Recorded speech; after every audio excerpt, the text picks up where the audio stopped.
Like and subscribe. On your way in the door, people. The day I can't give the game everything on the floor is the day I'll be done. Lucky for you guys, that day is not today.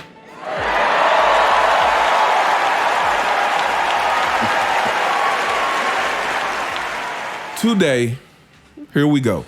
I'm going to go ahead and say it. If you're a LeBron James fan, you might as well go ahead and click off right now. Do yourself a favor and go ahead and click off. So this is going to be the first video. I don't know how long this video is going to get, but we're going to talk about why LeBron James gets so much hate. And I think it is only appropriate that after his speech at the Espys, let's talk about this. So first of all, let me personally say that a lot of people say that the reason that they don't like LeBron is because of his fans. And I disagree with that. I think LeBron's fans, let me clarify, LeBron's fanboys, because it's a difference.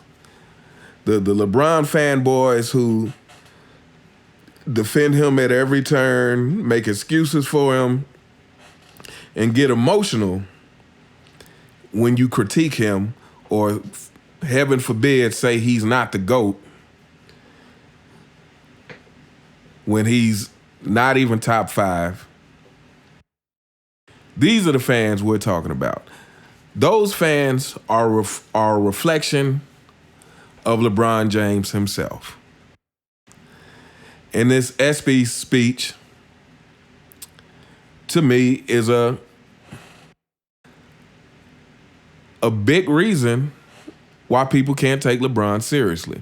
So let me address this whole notion of cheating the game. What does that mean?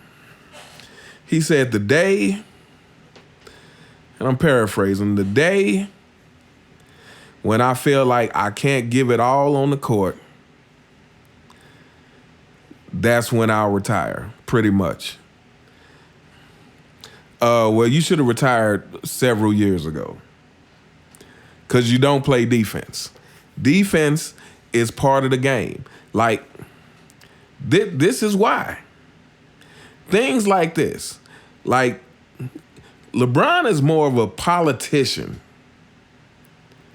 where he's trying to trick you with his words as if we can't believe what we're seeing with our own eyes.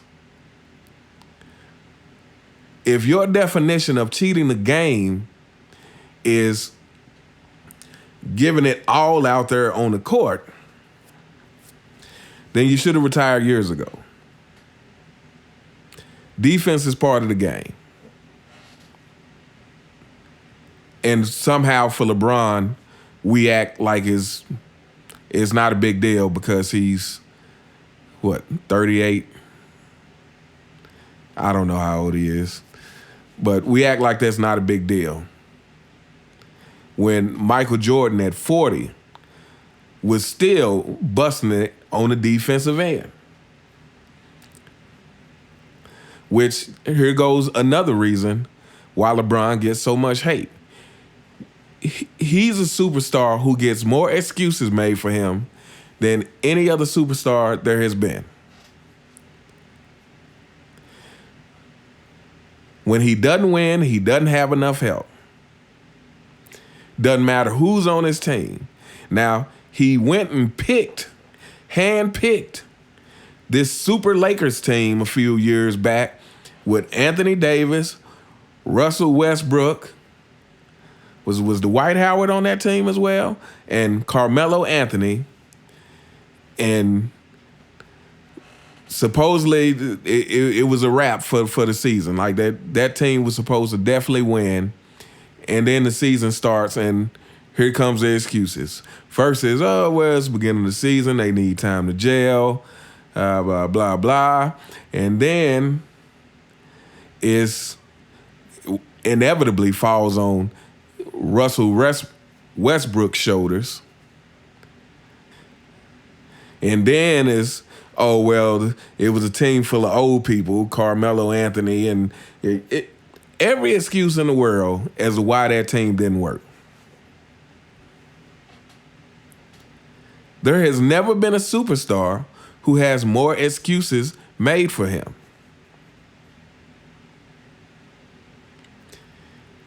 And he does that. It's not just his fans. He loses a game, and now all of a sudden it's this injury that we didn't know about. Yeah, so for all you LeBron fanboys who get so upset because you feel like people are hating on your guy, you need to take a look at stuff like this. Defense is part of the game. Don't act like you're giving it all on the court when it is well known that you hadn't played real defense in years. You haven't played consistent defense in years. And here's another thing about Jordan. Michael Jordan didn't diminish his teammates. And what I mean by that is, like, the media couldn't diminish his teammates because he wouldn't do it. If the game didn't go right, he would say, we didn't do this. And when the game did go right, he made sure to give credit to his teammates.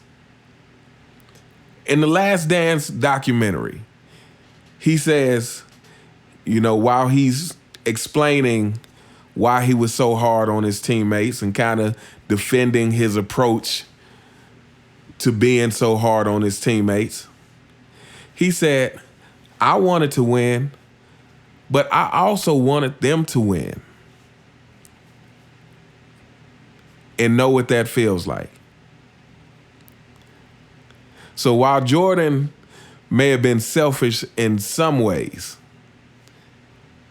Jordan gave his teammates, especially Scottie Pippen, who's running around here now trying to act like he was just as good as Michael Jordan. He always gave his teammates credit. Like, somebody correct me if I'm wrong. Somebody in the comments, get in the comments and correct me if I'm wrong. But I think he might have gave Anthony Davis some credit after the bubble championship. But in general, LeBron James talks about himself. He gives himself credit. He says, luckily for us, he's not retiring. Who makes a statement like that? That's like me saying, hey, luckily for you guys, I'm doing YouTube. You guys should be thankful that I'm doing YouTube. Who says stuff like that? This is the reason he gets so much hate. Like, here, let me give you another example. I might have to make several parts to this. If you grew up in the hood, it is a known fact that if you go around proclaiming that you are tough, people are going to test it. Guys are going to want to see how tough you really are. You think you're tough? Prove it. Well, LeBron James has done that to himself. When he came in the league, deciding to wear the number 23, which there is only one 23, and long after LeBron James retired, when people look at the number 23, they're still going to be thinking Michael Jordan. He chooses to keep bringing up the GOAT, calling himself the GOAT. And when you do that, people are going to scrutinize you, period. Like, what kind of world do you think we live in where you can just make a proclamation and no one's going to challenge that? Especially, see, for you young kids out there who didn't get to live through the Jordan years.